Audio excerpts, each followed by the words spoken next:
2025년 지역아동센터 운영 지원 실태 및 발전 방향에 대해서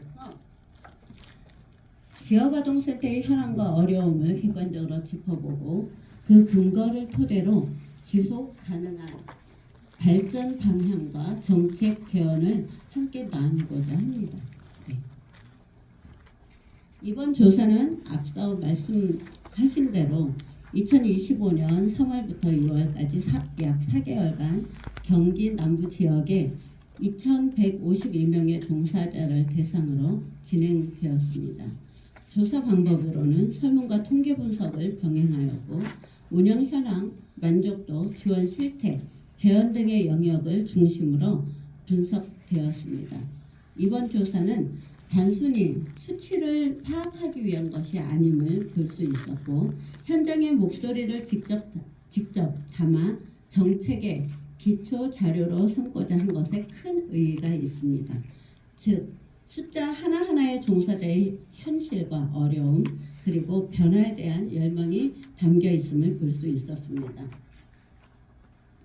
첫 번째로 운영 실태 및 주요 어려움에 대해서 살펴보면 종사자 업무가 중 이용아동 감소, 시설 노후화, 복리후생 부족에 대한 것으로 파악되었음을 아까도 볼 수 있었습니다. 먼저 종사자 업무 과중에 대해서는 여전히 현장의 최우선 과제로 드러나고 있음을 확인하였습니다.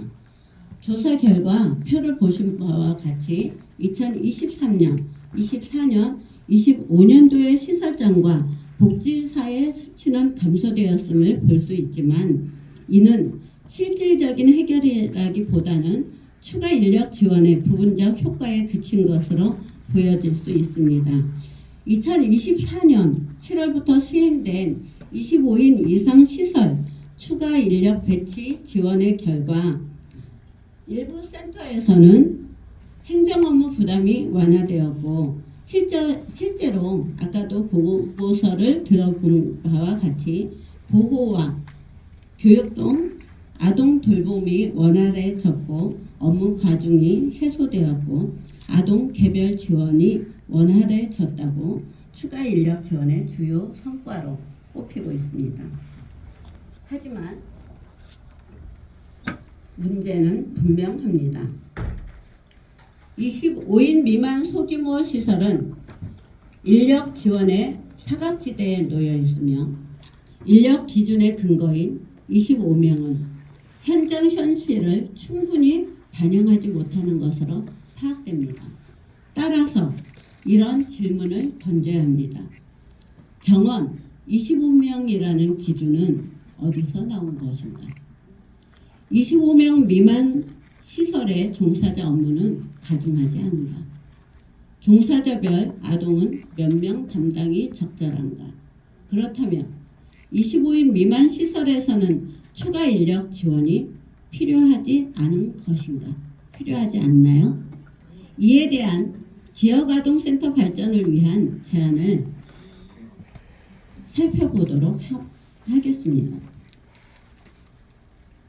센터의 규모가 적다고 해서 행정 업무나 돌봄의 강도가 줄어드는 것은 아닙니다. 오히려 소규모 시설일수록 한 사람이 여러 역할을 겸임해야 하는 구조입니다. 즉, 규모가 아닌 역할 중심의 인력 지원 체계가 필요하다 판단됩니다. 이에 시설장들은 19인 시설에도 추가 인력이 필요하다고 하였으며 복지사들 역시 25인 미만 시설에도 추가 인력이 고르게 지원되어야 한다고 하였습니다. 두 번째로 이용 아동 감소에 대한 어려움입니다. 시설장과 복지사들의 답변을 보면 이용 아동 감소의 어려움이 표를 보신 바와 같이 매년 꾸준히 증가하고 있으며 2025년에는 5명 중 1명이 이용 아동 감소를 심각한 문제로 지적하며 센터의 존립 문제와 직결된다고 보고 있습니다. 그 배경에는 여러 요인이 있습니다. 첫째, 학령 인구 감소와 돌봄 선택지의 다양화로 인해 지역아동센터의 이용률이 상대적으로 낮아졌습니다. 둘째, 25인 이상 시설에 대한 정책적 지원이 강화되면서 2025년 기준으로 82.2% 이상 2%가 25인 이상 시설로 차지하고 있으며 19인 이하 시설은 매년 줄어들고 있습니다. 이것은 아까 만족도 결과 조사표에서도 볼 수 있을 것입니다. 이는 소규모 센터가 상대적으로 불리해지는 구조적 문제로, 즉 정원 중심의 지원 체계가 이용 아동의 불균형을 낳는 구조라고 판단됩니다. 정원 25인 이상 시설의 증가는 추가 인력 지원의 영향인가? 25인 이상 시설에 최소 이용 아동인 25명에 미치지 못하는 시설이 다수 발생함에 대한 이용 아동 감소의 수치인가? 라는 점입니다. 이러한 점을 생각하면서 앞으로의 정부 추진 사업인 마을 돌봄 시설, 야간, 연장 돌봄 사업에 대하여도 살펴볼 필요가 있습니다. 이 사업은 긴급 상황 시 돌봄이 필요한 초등생 중심의 아동들로 기존 이용자만 늦게까지 이용하던 것을 누구나 긴급 상황 시 이용할 수 있다고 하고, 이용 시간은 저녁 6시부터 10시까지 또는 밤 12시까지로 전국에 350개소를 확충한다고 합니다. 여기에 맞춰서 경기도에서는 밤 10시까지를 35개소로, 밤 12시까지를 8개소로 시행한다고 합니다. 이 사업의 참여 대상 시설로는 지역아동센터와 다함께 돌봄센터가 연계하는 사업으로 알고 있습니다. 이러한 사업에 대한 논의와 고민도 필요하리라 생각됩니다. 세 번째 어려움은 시설 노후화로 인한 안정과 쾌적함의 문제라 할 수 있습니다.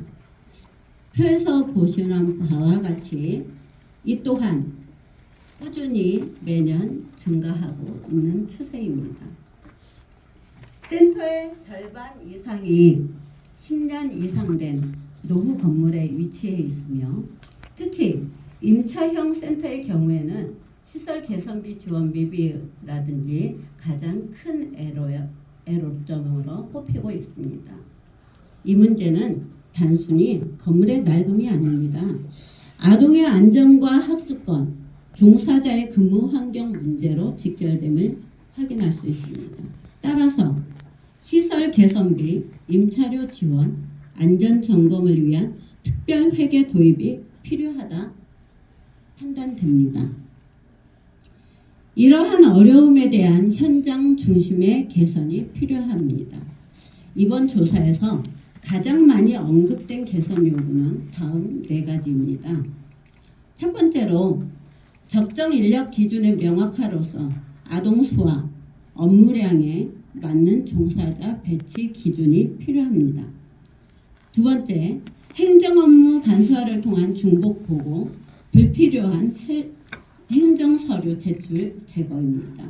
세 번째로 종사자 역량 강화 및 교육 기회의 확대를 통해서 아까와 같이 소진이라든지 ADHD, 느린 학습자 등 개별 아동 대응을 위한 전문 교육 지원도 필요합니다. 네 번째로는 센터 간 네트워크 및 지역사회 연계 강화를 통해서 학교 복지관, 청소년 기관과 협력 구조를 마련하는 구축이 필요합니다.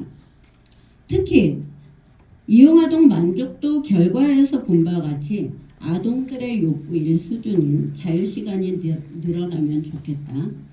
2순위인 센터가 더 넓어졌으면 좋겠다라고 응답한 것은 곧 시설 환경의 개선과 프로그램 다양화의 요구로 해석되기에 개선이 필요함을 말씀드립니다. 이제 발전을 위한 구체적 정책 제언을 조사 결과를 바탕으로 정리해보고자 합니다. 첫 번째로 법정 종사자 인력 구조를 확립함으로 1센터에 최소 3에서 5인 체계를 마련하여 시설장, 복지사, 돌봄교사 등의 기본적인 인력 보장이 되어야 된다 생각합니다. 특히 25인 미만 소규모 센터에도 추가 인력 지원은 필요하다 판단됩니다. 둘째, 인건비 및 복리후생의 표준화로 경기도 단위 호봉제 일원화를 통한 호봉 100% 적용. 아까 도표에도 보여졌듯이 시설장의 호봉제에 대한 불만족도가 여기서 나옴을 볼 수 있습니다. 이에 시설장의 호봉 100% 적용도 필요하다 판단됩니다. 또한 장기 근속 휴가 가족수당 제도화가 필요합니다. 돌봄교사를 포함한 센터 근속 경력 인정 체계를 구축함으로 산임사회복지사 등의 제도도 필요하다 말씀드립니다. 세 번째로는 센터 환경 개선 특별회계 도입입니다. 이를 통해 노후시설 리모델링 및 안전진단 정례화가 필요하며 임차형 센터의 안정적인 운영비 지원을 통해 임차료도 지원받았으면 참 좋겠습니다. 네 번째로는 지역사회 협력망 강화입니다. 이를 통해 학교, 복지관, 청소년 시설과 공동 프로그램을 운영하며 지역 자원 연계를 통한 돌봄 사각지대를 해소하였으면 합니다. 다섯 번째로는 경기도의 정책 일관성 확보입니다.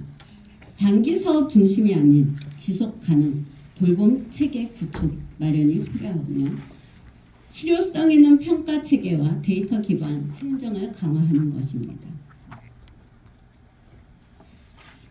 지역아동센터는 단순히 돌봄만을 제공하는 기관이 아닙니다. 아동의 삶의 질과 직결된 지역사회 안전망입니다. 이번 조사의 수치는 단순한 데이터가 아니라 현장에서 고군분투하는 종사자들의 절박한 목소리입니다. 종사자의 처우와 센터의 안정성은 곧 아동의 행복과 직결됩니다. 따라서 단기적 지원을 넘어 지속적이고 구조적인 지원 체계 마련이 시급합니다. 여기에 경기도 분들도 계시고 정치인분들도 계셨으면 참 좋았을 뻔했습니다. 경기도와 지자체 그리고 정치권이 이 문제를 아동 정책의 핵심 의제로 인식하고 실질적인 협력과 제도 개선에 나서야 할 때라고 생각합니다. 마지막으로 많이들 들어보셨죠? 그리고 저희가 많이 활용하고 있습니다. 한 아이를 키우는 데는 온 마을이 필요하다는 말처럼 지역아동센터는 바로 그 마을의 중심에 서 있습니다. 오늘의 논의가 정책이 되어서 아이들의 행복지수를 높이는 전환점이 되기를 진심으로 바랍니다. 경청해 주셔서 진심으로 감사합니다.